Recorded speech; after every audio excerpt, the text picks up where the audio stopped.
Greetings and welcome to my YouTube page. I'm Clint Sabom, Executive Spiritual Coach for Friends Barden Practitioners. And today I'd like to talk about the visualization exercises that occur in the early steps. These are basically things that I see people getting tripped up on a whole lot. And I just wanted to share my experience after not only having gone through the visualization exercises, but gone through the whole 10 steps of initiation into Hermetics.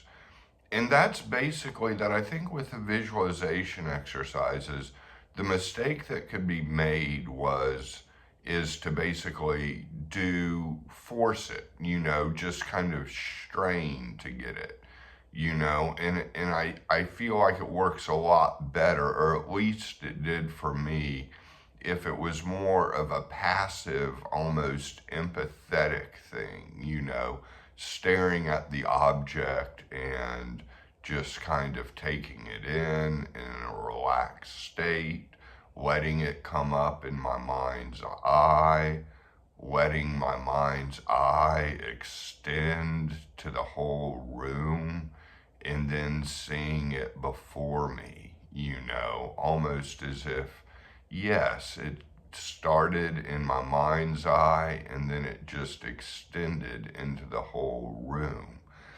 And some things were easier to visualize than others. I feel like things you connect with are going to be easier to visualize than others.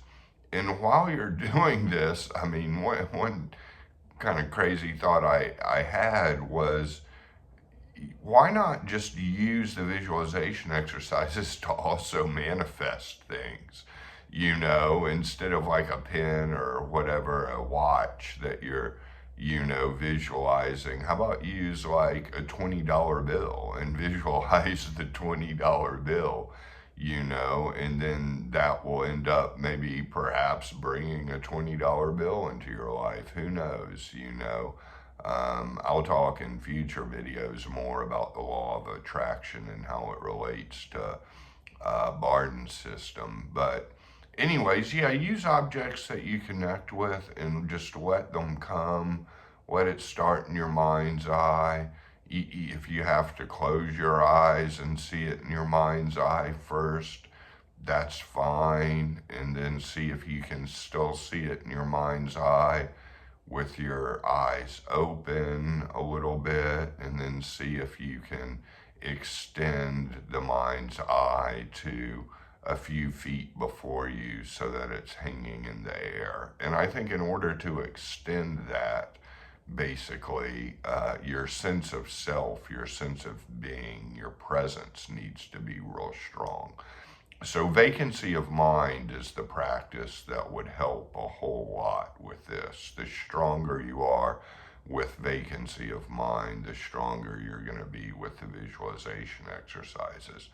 And the other very, very important thing, and I'm going out on a limb here, is that I don't feel like these exercises are that important. I know other Barden practitioners and probably even other Barden teachers would disagree, maybe, but as I look back on going through all 10 steps, I don't find that the visualization exercises did a whole lot for me. It all came down to elemental charging and magical equilibrium and resting in the Akasha and getting the electromagnetic fluid flowing. All the higher abilities came to me with that. The visualization exercises, what they did help on is knowing the difference later when you get into like step 7 and clairvoyance and things like that.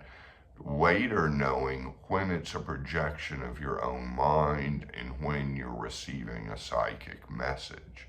It's being able to distinguish the difference. So you've practiced visualizing something on your own, and you know the difference between that and, actually receiving a clairvoyant message. But I feel like one could discern that difference with just a good level of self-awareness, basically.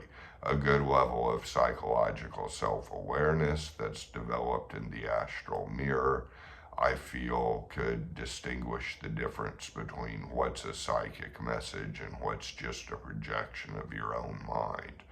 So, yeah, I said it, like, get to step 4 as soon as possible. Get to that elemental charging. Don't get too hung up or like tarry too long with the visualization exercises if that's what's been stopping you for many months at a time. I'd say go on and then go back, try them again. Get more elemental charging, work through 4, 5, and 6. Get more elemental charging, and then, go back and do the visualization exercises.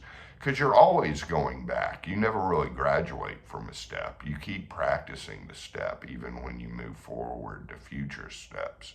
So I'm basically saying, I'm not saying don't do the visualization exercises. I'm just saying if you're stuck for too long, it's okay to move on to the next step and then just keep practicing them at the same time. So that is my take, and I hope you enjoyed this video. If you're interested in coaching, you can always email me at thegraveyardcowboy@gmail.com. I do offer coaching on a limited basis, but I'm definitely taking new clients at this point. So many blessings to you, and carry on through these strange times we're living in. Alrighty, take care.